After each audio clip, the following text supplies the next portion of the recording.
Hey guys, so obviously I took last week off. I just kind of felt like it was needed. There was really, I didn't feel like my voice needed to be here last week. And does it still feel like maybe it still doesn't? I don't know, but I mean, I think at some point we just got to get back to doing what we do and what makes us happy, because I mean, I missed it. I did miss it. So this is going to sort of be like a catch-up video, because obviously the content that I had planned for last week is going to go this week, but then I'm also going to throw in a couple of extra videos just so I'm sort of caught up, I guess. So you might be seeing 5 or 6 videos this week. I'm also trying a new microphone. The audio has been, on my camera, I haven't really liked the audio ever. This is my DSLR. Usually I film on my vlog camera because I like the picture of that one better. The picture of this one is okay, but I do like the picture of the vlog camera better. But the audio on that one sucks because there's no mic jack for it. So we're trying a new mic jack with this one. And we'll see. And I'm not wearing any makeup because I just didn't... Again, it's this sort of like a catch-up video. We're just going to talk about a few things. I thought I'd highlight some, in sort of going with you know, everything that's been going on, and with the Clean Beauty box featuring a Black-owned brand, I'd highlight some other Black-owned brands that I've tried and ones that I'm interested in trying, Green Beauty Black-owned brands, and then we'll talk about something else a little bit towards the end. So hopefully the audio is good, and like I said again, for this I just didn't really feel like I wanted to put a bunch of makeup on. Plus I have a headache starting. I was out, I went and saw Diane from Momi this morning. We went and met up at like a nursery, and Oliver got to run around for a couple hours. I hadn't seen her in like months. I missed her. So yeah, I was out in the sun for a couple of hours, and now my head is just like, I can't be out in the sun. It really sucks having I'm like migraine sensitive to like everything, fragrance and the sun and not enough sleep. Anyway, so yeah, so also my skin is doing particularly well. A lot of it in part to tomorrow's video, which you'll see is my Beauty Heroes box review, which I was going to post last week. So I wanted to sort of show you an update on my skin, basically, since I've already filmed that other video. My skin's doing really well. It really likes the Beauty Heroes products. So, and I had already done a review on the product that's actually featured in this month's Clean Beauty box. So that's why I thought that this would just sort of be a good like catch up, you know, good time to catch up, because I really don't have anything else to say about this product since I have already done a review for it. So the Clean Beauty box this month is the Sublime Glow is the theme. And they're featuring Okoko Cosmetiques, which is a brand that I have talked to you guys about a lot. I have multiple reviews up of Okoko products on my channel. I have reviews up of both of these products up on my channel. I'm going to go ahead and link you to the review of this product. This is the Elixir Day Pure. I'm not French, but it's the Dragon's Blood serum. So it's the 10% niacinamide serum. It's clarifying, and it's really, really good for hyperpigmentation. I have before and after pictures in that review, so you want to go check that out. It definitely brightened my face. It definitely helped lighten melasma, and I am currently trying since I am currently using the Jungle Glow products, not the Jungle Glow, the Lil Fox products, I didn't feel the need to add this one in just because I'd already done a review for this, and I wanted to continue using the Lil Fox products to sort of see how well results I could get. So if you are hovering between the Clean Beauty box and the Beauty Heroes box, I'd say you could go for either one because they're both going to do similar things to your skin. There's a vitamin C serum in the Beauty Heroes box this month, which has been great for brightening and healing my skin, because my skin really does look better, a lot better than when I filmed that video. I was wearing makeup in that video, so you didn't really get to see underneath, but my skin is doing a lot better. I'm keeping up with consistent skincare. So if you want one or the other, I believe this box is actually currently sold out right now, but I think they're working on getting more inventory for it. So you could go with either one, just sort of, depending on what's available, because I think you're going to get similar results with both. They're both going to brighten, they're both going to help with hyperpigmentation, they're both going to help with melasma. The only difference is that the Beauty Heroes box has a vitamin C serum and a retinol style product, and then this one is just a brightening. Well, it's soothing, purifying. What is this? I can read you this to sort of like refresh myself, because it has been a little while since I've used this. So it's deeply hydrating and firming. Let's see, addresses redness and irritation, wrinkles and fine lines, protects against environmental stressors, visibly improves texture and skin tone over time. So this one will mostly help with, I mean, they'll both sort of address the same things, because I feel like I've gotten similar results. And then the other product in the Clean Beauty box this month is a little deluxe size of the Sublime Balm. Mine is a little melty and kind of weird, but this is a great product too. I've used this, I've loved this, I have done giveaways with this. So since this is a Black owned brand, I thought that's why it would be sort of good to segue into other Black owned brands that I've tried, other Black owned brands that I've been researching and want to try. So yeah, so I'll leave the link for this below. You guys can check out when it becomes available if it's something that you want. I will leave my original review for this below.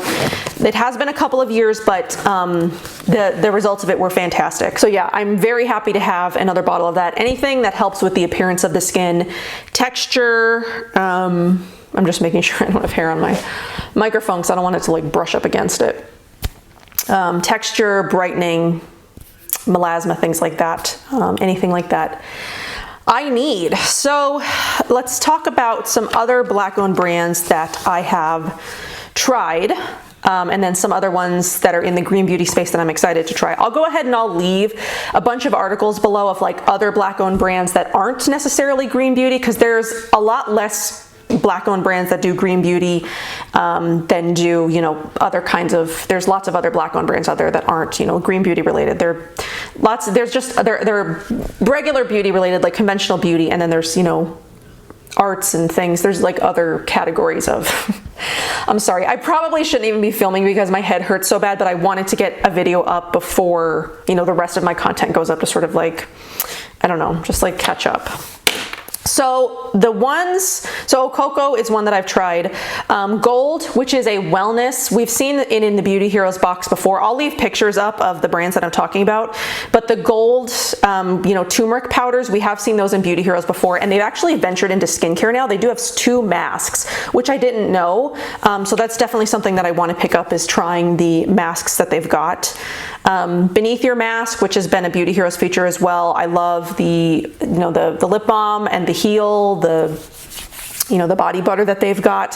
Free and True is a Black owned brand, and it's a brand that I've tried recently and one that I'm still really in love with. I'm still using the Mama Pacha. I'm still loving it. I definitely need a new jar of that. I've said that a few times, but that's because I haven't bought one yet. But yeah, I love Free and True, Beneath Your Mask, Okoko, Gold. So there aren't actually a lot that I've tried myself. That really sort of is like the extent of the Black owned brands that I've tried. And I've searched out ones that sort of like fit my ingredient standard and things like that, that I do really want to try.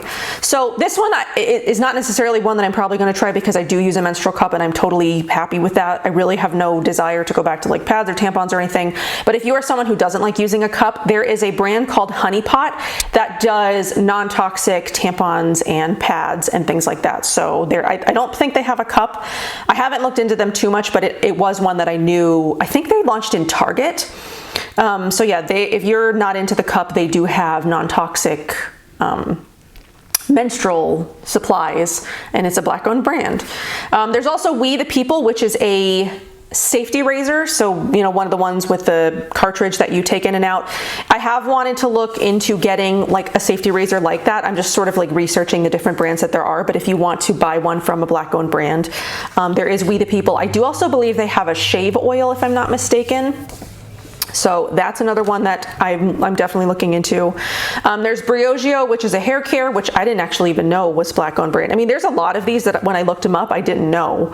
So this has been a good week of like research and educating myself, and, you know, looking up brands that I would really love to try and ones that fit like my ingredient standards. So Briogeo is there. There's Loving Culture, which I'll leave like I said, I'll leave a picture of all of these. Undefined Beauty, Mary Louise Cosmetics, Jack Organics, which is skincare. And then there's Black and Green, which is an all black artisan online shop. So if you want to only shop black owned brands, you go to this website, Black and Green, and no matter what product you pick out, no matter what brand you choose to try, they're all from black artisans. And I think that's really amazing that there's something like that out there. And it's Black and Green, so they're black owned artisans, they're black artisans of these brands. And they're green, and they're green beauty. So really, you sort of hit like a jackpot of black owned brands in one space, and it being green beauty. So a lot of the brands that I've talked about, like Jack's Organics is sold there. I do believe there's a couple of others of ones that I've mentioned that are sold there, but I'd love to see like Free and True end up in there. Beneath Your Mask, I don't think is in there. I couldn't remember exactly how many because I didn't write down like every single one, but I know that there were some that I've tried that aren't in that store. So I'd love to see like every green beauty black owned brand in there. That would be awesome. And then one thing that I also thought I would mention is Credo. Obviously that's not a black owned artisan shop. They're just sort of like a retail green beauty shop. If you know Credo, you know. So they just launched 11 by Venus with Venus Williams, which is sun protection for every skin type and skin shade under the sun. So a lot of, you know, I'm white obviously, so when I try sunscreens, it blends in with my skin most of the time because my skin is very light. And what a lot of people have problems with is that sunscreens, while they may be invisible to me, they're not necessarily invisible on someone who's got a much darker skin tone than I do. So there are actually a couple of sunscreen brands out there that are made for much darker skin tones, and this one that Credo made with Venus, I believe it's exclusive to Credo, and it's for all skin tones, and I think that's great. So I'm definitely going to link that below as well. I did come across a couple of others, but they're not mineral based, which I do use mineral based sunscreen. So while I know that there are other black owned brands out there that do focus on sunscreen, I believe one was called Black Girl Sunscreen. I can link that below too as well. Like I said, I'm going to link below like all of the blogs and articles and things of, you know, full lists of black owned brands, so you could definitely check them out. But I use only mineral based sunscreen, so that's definitely what I'm going to recommend to you guys. So this one, this 11 brand by Credo and Venus Williams, is for all skin tones and it's mineral based, so I definitely want to shout that out. If you watched my sunscreen video, I think I want to put the link in there as well, because this wasn't out then when I did that video. But if you watch that and you were like, well, I can't use any of those because those would definitely make me look ashy, there's one that was made, you know, by a black woman. So that's pretty fantastic. So like I said, again, that's just a very small list. And there are other green beauty black owned artisan brands, but I just wanted to give you sort of like the ones that I was the most interested in, the ones that I'll be looking to pick up and try in the, you know, in the near future. But I'll leave lots of links below from like other places to shop from black owned brands. So aside from that, from the Clean Beauty box and the list of black owned brands that I wanted to mention, I did feel like quickly addressing the whole organic bunny thing that went down this weekend. If you are not on Instagram, you'd be totally unaware of what happened. But I think most people at this point are probably on Instagram and probably saw what happened.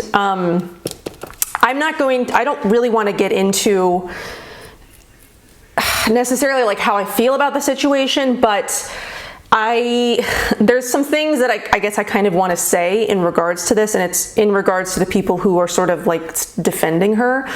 I know that it's first nature to want to defend somebody who has never done anything to you, or you think is a stand-up person, or who does a lot of good, or something like, you know, it would hurt to hear one of your friends, like for instance, if I found out that one of my good friends had like bullied somebody or something, it would definitely not be my first instinct to go, oh yeah, I totally believe you. Like, we don't want to believe these things about other people.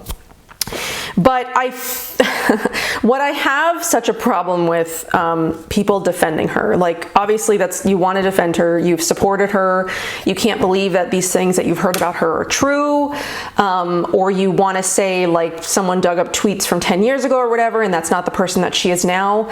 Except the problem is that is the same person that she's demonstrated herself to be recently. There are a lot of stories out there from women who have been bullied by her, silenced by her, blocked, harassed, driven out of the green beauty community. I mean, I have a friend who told me recently that was the reason that she left, and I didn't even know that. You know, Sarita Corin, I think we've all wondered, if you're sort of like an OG here, if you know who that is, she's been a blogger, she had been a blogger forever, but she just sort of like fell off the map and like disappeared. And I found out this weekend that an altercation that she had with Amanda from Organic Bunny is the reason that she left the community. So to the people that want to defend a bully, so I guess this is where people have the hardest problem with sort of processing that somebody is a bully, is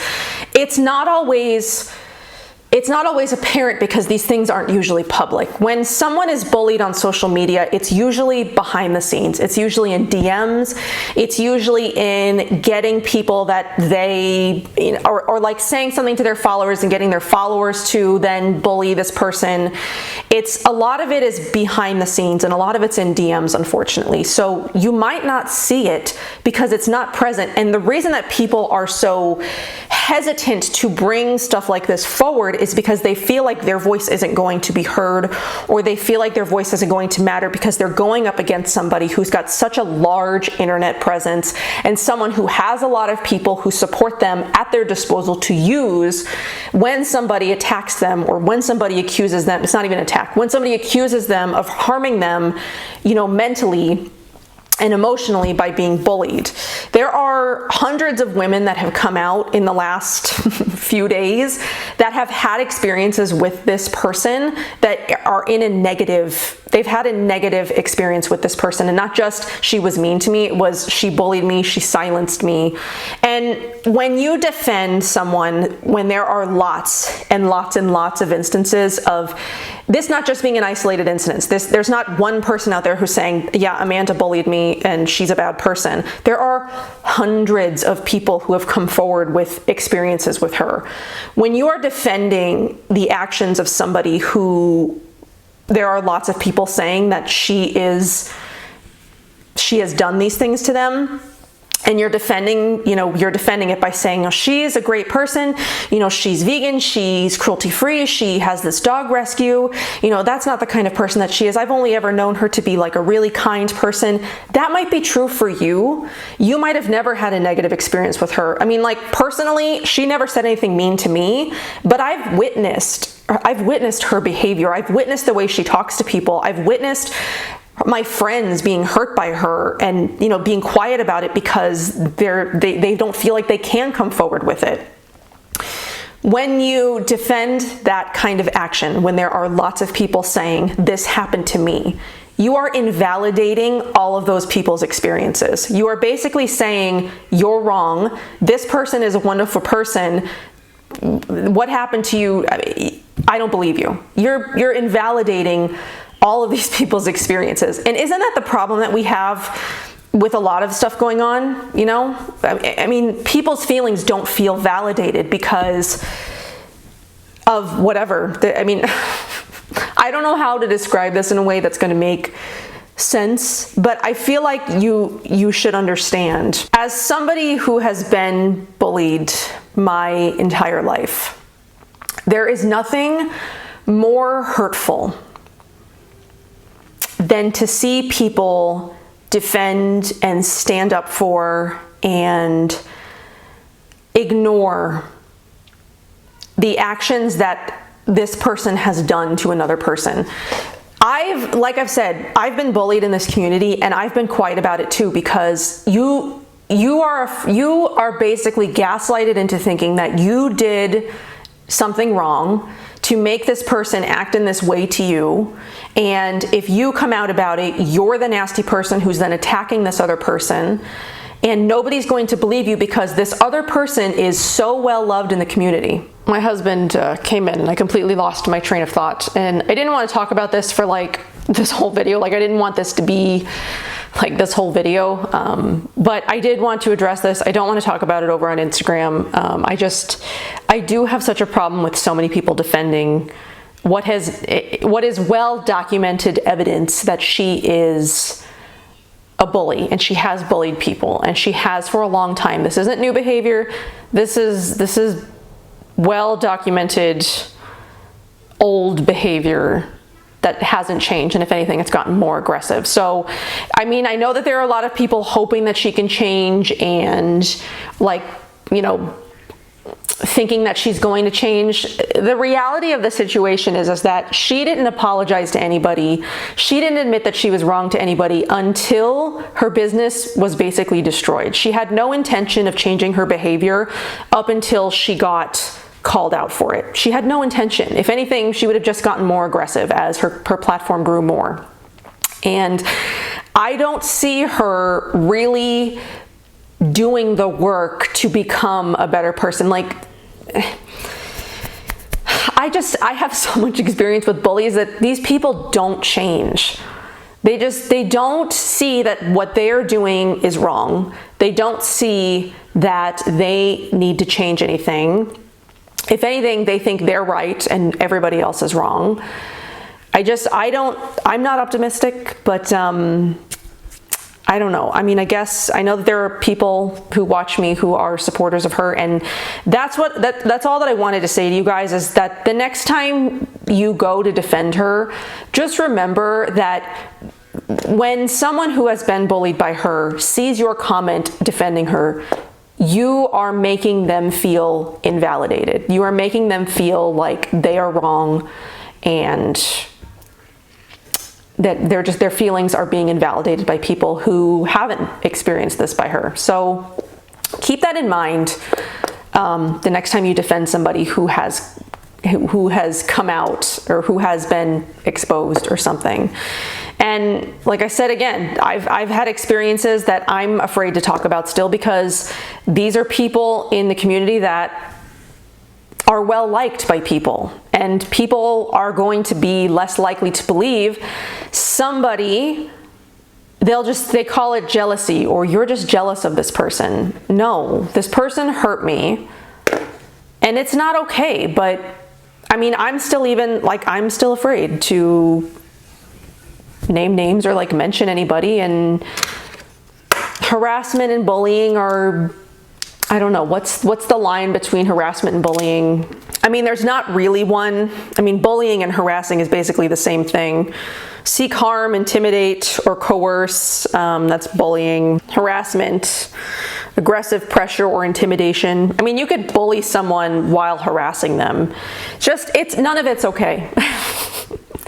None of it's okay. And I don't know when we're going to get to a point where people don't feel afraid to come out with these, and it's not an attack to hold someone accountable for their nasty actions. And I mean, I don't know how to address this even like delicately. There's a person that has accused me of bullying, who has accused me of doing stuff that I haven't done.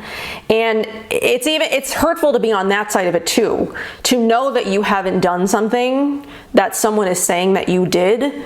So it's, you know, I guess it sort of depends on the person, is who knows you as a person, who knows that you would not do these things, but who would believe you if you tell them that someone else has done them to you. So it's hard.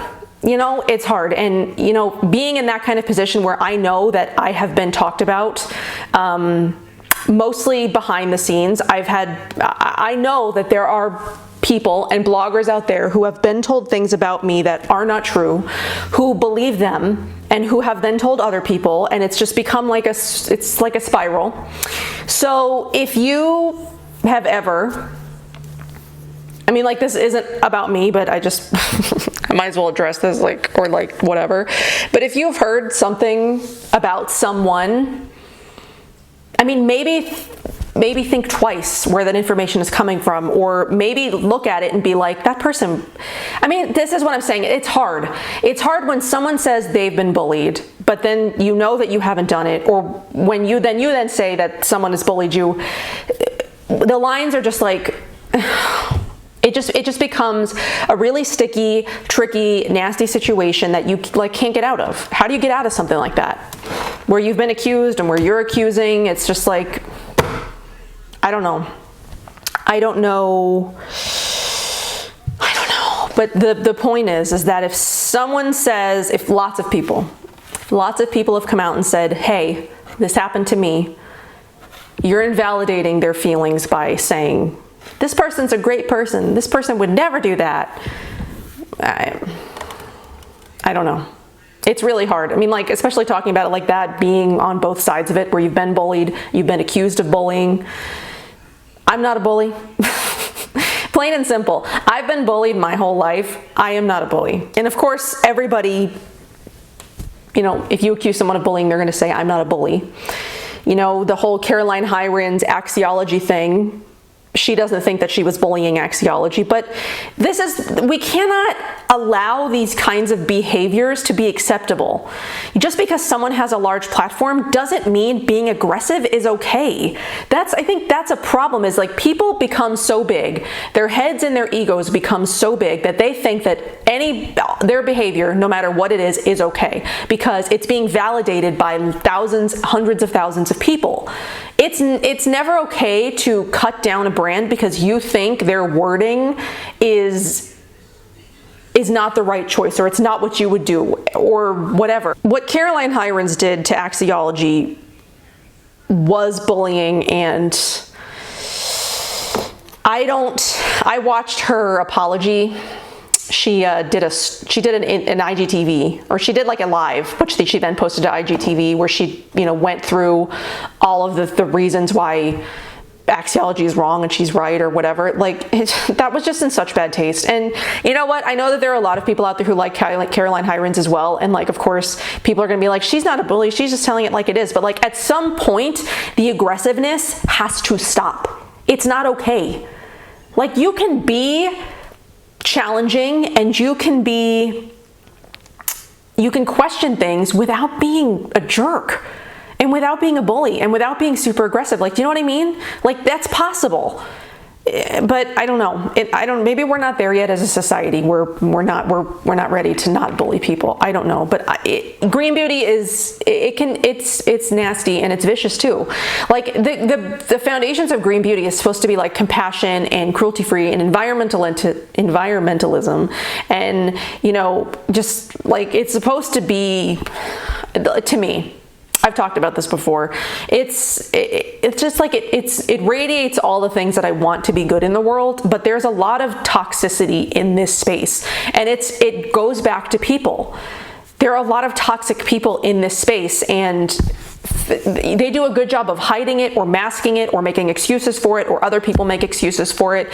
So I don't know, maybe we just need to like start saying, this person harmed me, or this person, I don't know. I don't really know what the answer is. And I know that I've talked about this for way too long, but I just saw so many people defending her, and I got upset for all of the people that she has harmed that I know.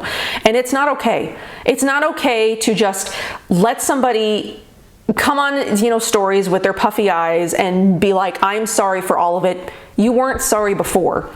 It takes more than just an I'm sorry to I just don't believe it. So my headache is getting worse, and I need to just cut this off. I don't know, again, I don't know how people are going to react to this, because anytime that I ever talk about anything that's sort of a little bit like controversial, I never know how people are going to react. And I know that a lot of people are Organic Bunny supporters, but there are a lot of really good, authentic, nice, kind people in this space. Seek them out.